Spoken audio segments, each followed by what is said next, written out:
Hello and welcome to What's Offensive Weekly. How's that? Is that good? All right. Yeah. We're still trying to decide on a name exactly, but I like that. I think that it sticks out pretty well. And What's Offensive Weekly? Yeah, put it out in weekly segments, and Yeah. we've got Hashtag wow. hashtag wow. Yeah, not to be confused with the cable company. No. So no. Are they still in existence? Yeah. Okay. No. You know what? Maybe, are they Spectrum now? I don't think know. so. Whatever the fuck. I don't Yeah. know. I don't get cable. So. So, everybody, welcome. Thank you for taking just a couple moments to tune in. I don't know how long you're going to listen to this episode because in no time you may be offended and turn it right off. But that's I already have. yeah. So Jeff and I'm Scott Roark. I'm one of your hosts, and also with me here is Jeff Henson. yes. Because Scott says it Roark, so I'm going to say Jeff Henson, but it's Henson, like the Muppets. Yeah, why don't you tell us a little bit about yourself, Scott? So my name is Scott Roark. Roark. Also pronounced Rourke, but some people have a problem with that, so it just becomes Roark, especially when you go down south into Tennessee. It becomes Roark. It's a little easier to say down there. So that's how I pronounce it, but you can pronounce it any way you want. So some of you may have listened to Jeff and I before on another podcast, Considering the Source. That podcast is still in existence, although we haven't recorded an episode in almost a year now, which was with you, Jeff. But that podcast is still alive. This is a brand new podcast that Jeff and I are going to be doing. And we are, as he said, we're still trying to figure out what the name is going to be. Do you want to talk about like what we kind of envision for this podcast, or why? What?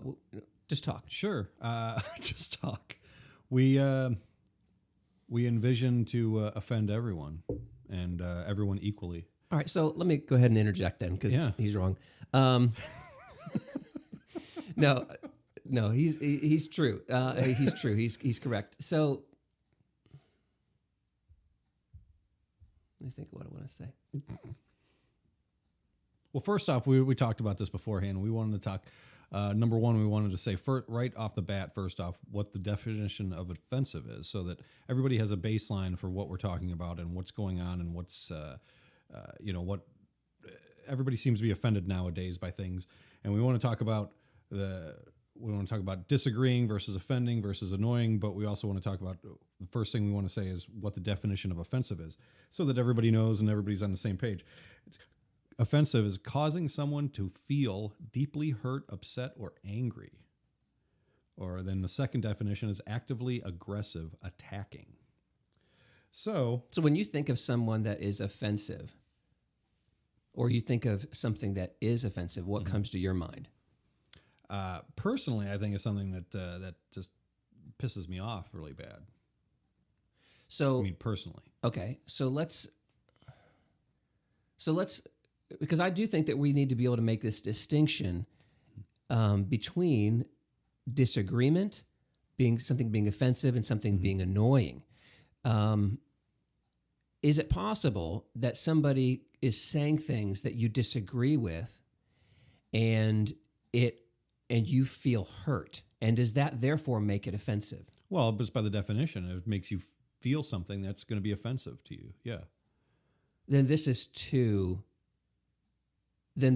word needs to be redefined.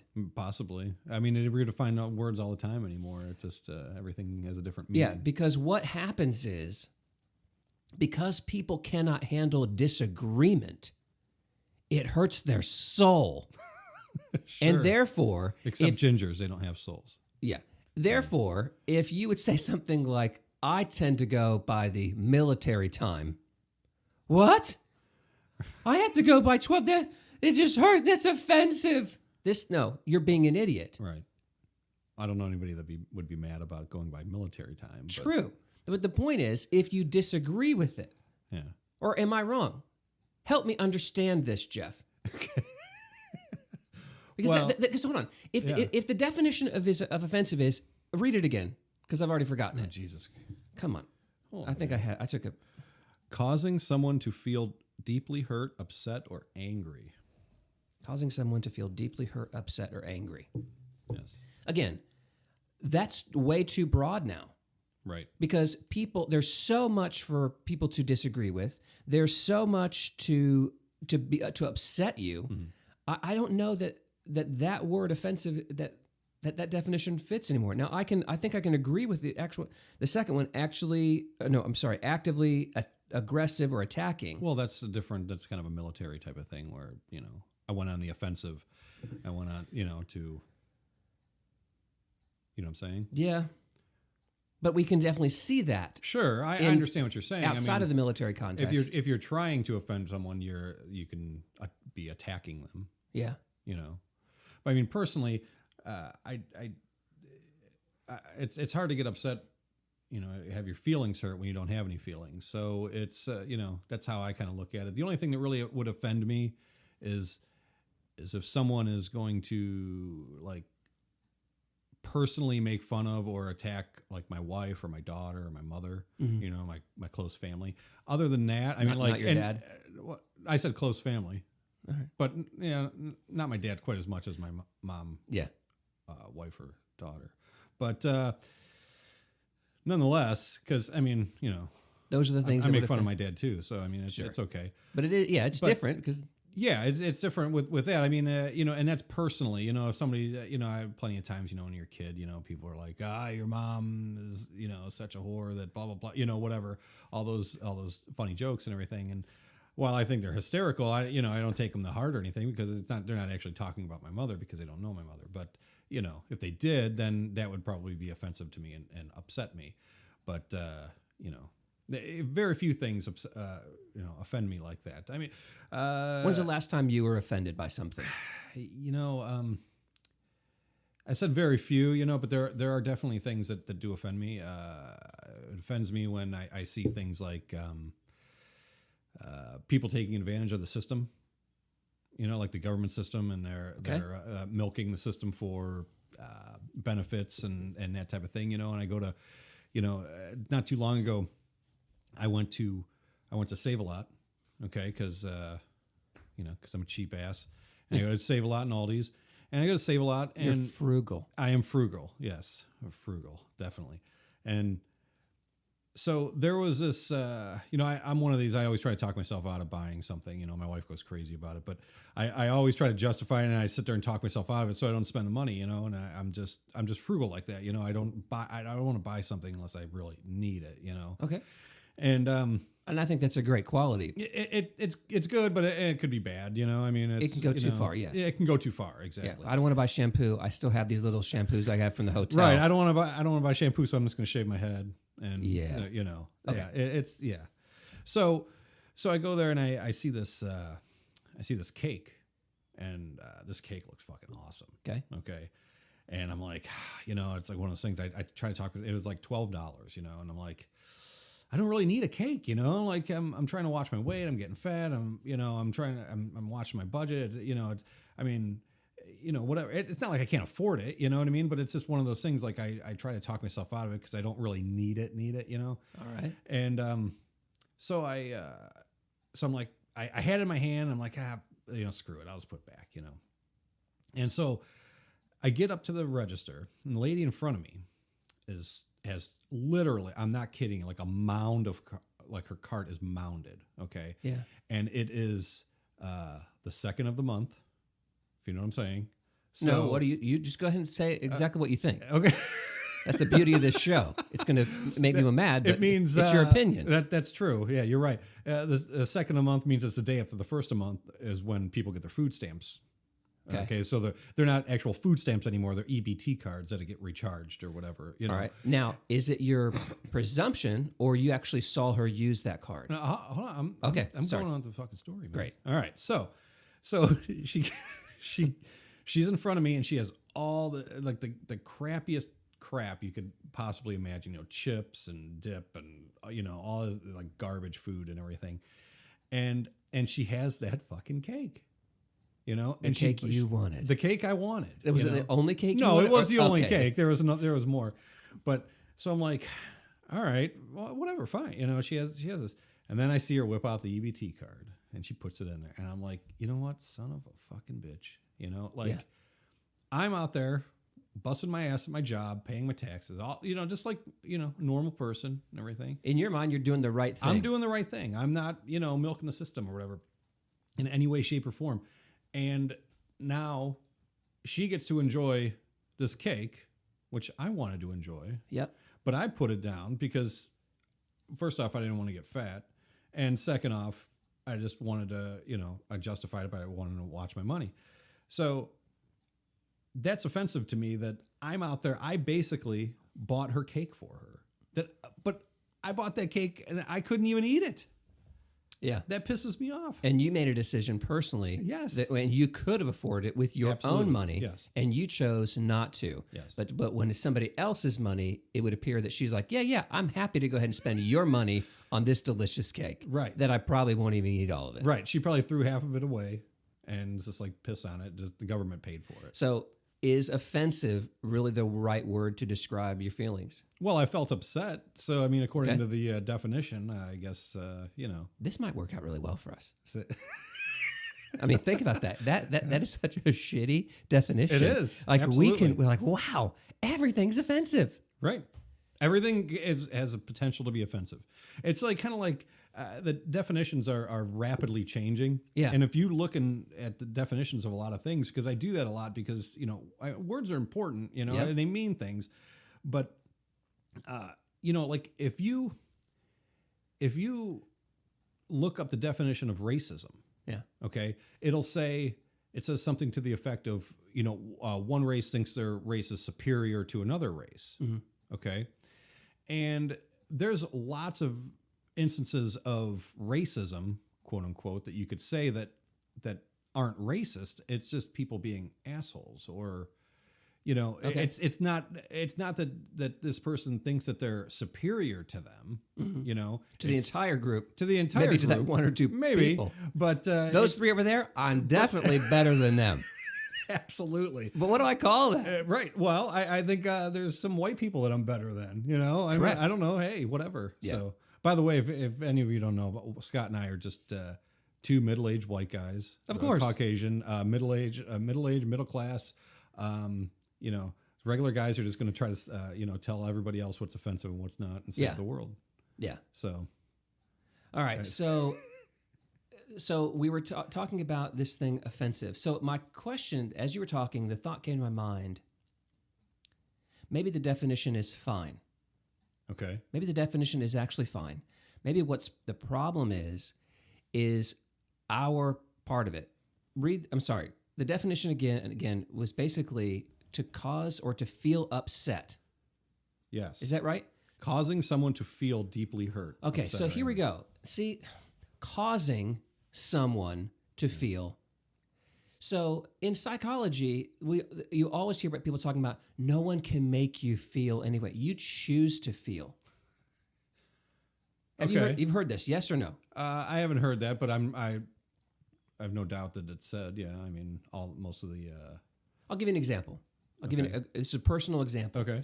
So, growing up, spent a lot of time with my grandmother and grandfather, Hazel and Jack. Lovely people, loved them both very, very dearly. Okay. And their marriage wasn't exactly the best. Are you not going to talk shit about your grandparents? No, because I'm certainly not. But they're no longer with us. Okay. So I'm not going to really expose any dirt here on them. But I can remember they definitely had some problems, the two of them. And she was not his biggest fan. Okay. They didn't divorce. They stayed together until she passed away, and then whatever. But I can remember. Do you think that their problems were caused by their grandchildren? No. Okay. But I can remember her saying this, and I owned this statement, and I still own it to this day. And it was this: she basically said, "Do not accept anyone's false guilt, because they will try to make you feel guilty for shit you have not done, or stuff you have no reason feeling you didn't do anything, so you have nothing to feel guilty for." I believe that the reason she said this, I apologize to aunts and uncles who are going to be offended by this, but I believe that she said this because I think that my grandfather Jack tried to make her feel guilty for things she's like, I'm not going to accept that guilt anymore. So that brings me to this point, to this question, and that is, again, we should just write the definition down. To cause someone to feel upset. I don't know that you and I can cause. We can say something, but ultimately the onus is upon the individual hearing it. You have to decide whether or not you're going to allow that to upset you. Sure. I mean, Yeah. we're told from childhood, sticks and stones will break my bones, but names will never hurt me. But now, as adults, it doesn't look like that at all. It looks like everything you say hurts me. And ultimately what I'm doing is I'm giving you, Jeff, or you, Donald Trump, or you, Oprah Winfrey, or you, Barack Obama, I'm giving you this power at the moment. Don't lump all those together. Well, two of them were presidents and one will never be. Go ahead. You are in Hopefully. that list too. Okay. Two will never be. I'll definitely never be president. But you're giving them power over you the moment that you basically do get offended by what they say. Question, Jeff Henson, do you have a choice as to what upsets you? That's the question of the day, isn't it? I suppose so. Yeah. I mean, it's all in how you. It's all life is totally point of view and perspective. What's That's the name? What it's all about. What is the name of my other podcast? I've already forgotten it. Considering the source, right? The whole idea behind that, behind that line, that's so important to me is it's something that I would tell my sons. So at school, if somebody says something to you, what do you do? Consider the source. Because when you do that, it automatically says, okay, I'm going to give this value or I'm not going to give it any value. But in that same respect, you're going, well, consider the source. So that's a passive aggressive way of degrading that person who said something that offended you. Because you're saying, it's not. Just consider that. Consider the source that person is a piece of shit, and their opinion doesn't matter. No, you're immediately applying it into the negative. Considering the source I always apply it in a negative. means I'm going to pause and think about this. Like, who is this person? Do I value their opinion? Are they an expert in this field of dummies? Whatever they're calling you, right. Like you're a butt face. Are you an expert in the field of butt faces? Do you really have you went to training to be able to find a butt face? There's training for that. All the more reason why they shouldn't. Because if this person hasn't went to any training, how do you know? You see what I'm saying? Sure. That's the idea. But considering the source means pausing for a moment and saying, all right, they've given me an opinion. Why do I care? I'm going to give you a very, very real life. We're going to get right into it. Oh, shit. Okay? All right. I'm going to get right into it. So I was raised in a Christian home, in a Bible-believing home. And one thing that is true about Christianity, Judaism, and Islam is all three of those major religions look at homosexuality as a sin. Okay? And therefore, if any individual prescribes to one of those theologies or those religions, it would lead you to believe that they also then would believe that act is a sin. And my question has always been to the atheist, why do you care? Consider our source. You don't believe anything that we say. You don't believe in a God. You don't believe in the Bible. So how could anything that I say offend you? Well, no, I don't think it's necessarily from that standpoint. No, hold on. This is what I mean. This is what I mean. If an atheist is going to say, we don't believe in God, then why do you care that I have a nativity scene out? How does that offend you? Are you not giving me power? Well, I don't think anybody cares that there's a nativity scene out. I think they care where it's at. It's a matter of if it's on, public grounds that are state governed, or if it's on your own property. I don't think anybody's ever had a problem with it on their own property. I mean, there's a fucking retard if they do. But Boy, you are really. I'm sorry, mentally handicapped. So. Yeah, okay, so you believe that the whole view, the atheist view towards this has strictly been when a government has some type of religious symbol or Either government has it, or you're trying to inflict your will upon everybody else. Like, for instance, when they say, we should have the Ten Commandments. the Ten Commandments out, or whatever, or the problem with it's not necessarily, this is what they'll say, that it's not the problem of you believing that, say, homosexuality is bad. It's when you say, I want to have laws against it, or they shouldn't have the same rights, or Oh, things yeah, like yeah, that, yeah. But that's a big distinction. Sure. Yeah. Oh, yeah. I agree. But I mean, a lot of times people don't, they think, well, you believe that, so you must be totally against them, or want this, whatever the case may be. I mean, it's not the case. I mean, yeah. Okay. Well, I'm still just trying to wrap my mind around this whole thing about that it's not necessarily the definition that needs to change. It's us that needs to change, that we need to be able to be a little more thick-skinned about the things that are said that upset us. okay. Well, back to that thing what you said, with your grandma said. What did she say again about the guilt? Do not accept anyone's false guilt. Do not accept anyone's false guilt. Well, if you really want to get into it, then it's I'm going to throw this back at you. Is that the basis for Christianity? Is the basis for Christianity not to accept false guilt? Or accepting false guilt? Because we're constantly told that we're born with sin, and we're right from the get-go, we're bad. Well, I think that what Christianity, and I'm not an expert, I do not have a degree in theology, I've never went to any Christian college, I was just raised in a Christian home and have a relatively good knowledge of the Bible and Christianity. I can't speak with any authority on it or any other religion, but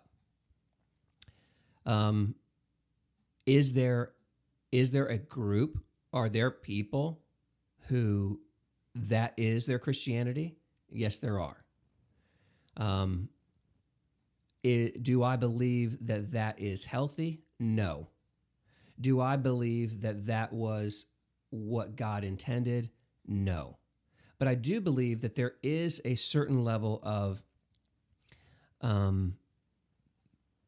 restriction that is healthy, that I do believe that the God had presented. But to have you continually feeling guilty, I don't think that was ever his intent. I'm not continually feeling guilty, but you personally, do you feel guilty that you were born with sin? No, I can't feel guilty for being born with sin. I accept that I was born with sin. Okay. I accept that. I accept that because of my sinful nature that I am now, that everyone is now born with, that what I always understand that to mean is I'm born with a bias towards being sinful that is so strong that I can't overcome it. And I see that, I've seen that in my children. I've seen that in many people. I don't think anyone is born neutral. But I don't feel guilt for that. Just as I don't feel guilt for being white, I don't feel guilt for having black hair or gray hair. I don't have any choice in any of those things, so I can't feel guilt for that. Do you feel guilt for having that kind of haircut? No. Well, you should. Okay.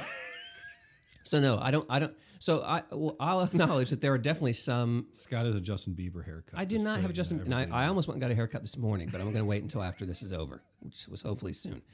I'm not going to feel guilty about that. Right. But there are definitely people that control by guilt, and there are many people in religion, and I grew up, and no offense to my parents or my grandparents, but I grew up in a terribly restrictive theological home. So much so that the denomination we were part of was huge on all kinds of rules and things like that.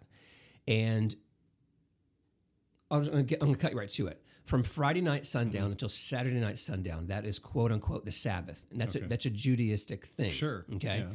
But this denomination that I was a part of, they still believe that Christians are supposed to keep that day holy, that it wasn't something that ended with the crucifixion and resurrection of Christ. That's still, because it's in the Ten Commandments, they'll say. Okay. You're still supposed to do it. So because they would say, are you allowed to kill now? Right. Like that's what they would say. So Well, to point that forward, here I am. I'm 13 or 14 years old. I'm staying the night or the weekend with my grandparents, and I go in on Friday night to take a shower. All hell breaks loose because you're not supposed to shower on the Sabbath. I used to have this buddy, and he was, and he. This is the hypocrisy of it. I'm in there at the kitchen stove scrambling some frickin' eggs on Saturday morning, and he's like, "Why are you doing that? Why are you cooking on the Sabbath?" Because there's a scripture in the Bible about not to stoke your fire on the Sabbath. Well, it's not fire. It's probably an electric stove. No, right? it was a gas stove. Oh shit! You're so screwed. here's the stupidity of it. He's like, "Why couldn't you just microwave it?" So, but when you're in that hypocrisy, that point of distinction, that makes perfect sense to them. Sure. So for me, I grew up in that. I grew up in that, and there was definitely fear. There was no TV. There was no TV from Friday night sundown until Saturday night Sunday. So all my friends are talking about the Saturday morning cartoons. You never got to watch Saturday morning clue. Cartoon? No, you know what night? Oh you know what night of the week dude. Dukes of Hazzard was on? Saturday. Friday night. Yeah, Friday. Yeah. Never saw a single episode. Never saw Daisy Duke. Oh. Yeah. So. What about like when you slept over friends' houses or something? I was only friends with kids of my own denomination, so we would play Bible games like Egypt to Canaan. It was a book. It was a game, a literal game called Egypt to Canaan, where you answer all these Bible questions. And so, if during this podcast, if you have any Bible question, please feel free. I bet I can answer it. Wow, yeah. that's amazing. All that to say, so yeah, I've seen what it's like to grow up under fear, but I don't believe that was God's intent with Christianity or even with Judaism. I think that Christian religion. What about Islam? Can't speak to that one. Well, you don't. Are you a Jew? No. Then how do you know Judaism? Okay, fine. I can only speak to Christianity. All right, fuck off. Exactly. Yeah. All right. Yeah, so go ahead. in Christianity, I don't think that was God's intent. All right. So we're gonna try to get back to our bulletin board over a regularly scheduled program. Yeah, but that was a good line that we went there. So we're talking here about, like, Jeff, what are some things that you can think of that have offended you? So, well, like I said, it was, it's a lot of that stuff like the story I told earlier about the lady at Save-A-Lot and that type of thing. Why do you think that offended you? Because I was raised to work hard. Okay. And if you work hard, you get the shit that you want, and need, and you'll be okay. And there's this whole group of, I know that they say it's going down and blah, blah, blah, but it's not. The food stamps are going up, How do you know that? That's Google told me. Okay. I mean, my God, it's, it also told me it was a flat earth, but no, but it is. It's the amount of food stamps has risen dramatically because and I'm not going to get into a whole political thing, whatever. But during the Obama administration, the level to be qualified for food stamps was lowered, so that a lot of more people jumped onto food stamps and are able to get them. Now, that's not saying that I understand that there's a difference between getting tons of food stamps, like all your groceries paid for, and some people qualify for $50 or $100 a month, or whatever the case may be. Nonetheless, I mean, I've known people. This is what gets me. Okay, I've known people, without naming names here. I know people who have been on food stamps. Okay, there were 2 people in the house. Okay, I have 3. Right, my wife, my daughter. Those people who had 2 people in the household for food stamps got more in food stamps than I spend a month on food. So that's offensive to me because you're using my money, essentially, all of our money, to pay for this food. And you're going, in theory, you're eating better than I am. Again, you're eating that cake and you're eating lobster tail or whatever. I mean, I understand not everybody's eating lobster tail, and there's always those stories about people, they buy steak and lobster with their EBT cards and all this stuff. And I'm sure some people do, but I understand it's fewer and far between. But nonetheless, I shop at, say, Save-A-Lot or Aldi's because of, because I'm frugal. Yeah. And I don't fall for the free gas bullshit like at Giant Eagle. But a lot of people, go to Giant Eagle and they spend their food stamps there. And you know what? No, that's That's not being a good steward of your money either. You know, it's a big circle, because that's part of the reason that you're in your position most likely is because you don't know how to balance your budget. And you're not good with money. So, and you don't know you don't know that Aldi's is literally a mile down the road, and you could spend half. All right. Now, here's what I'm going to tell you. I think that you or anyone being upset for that issue is completely valid. My next question, though, would be who or what should that anger be directed at, though?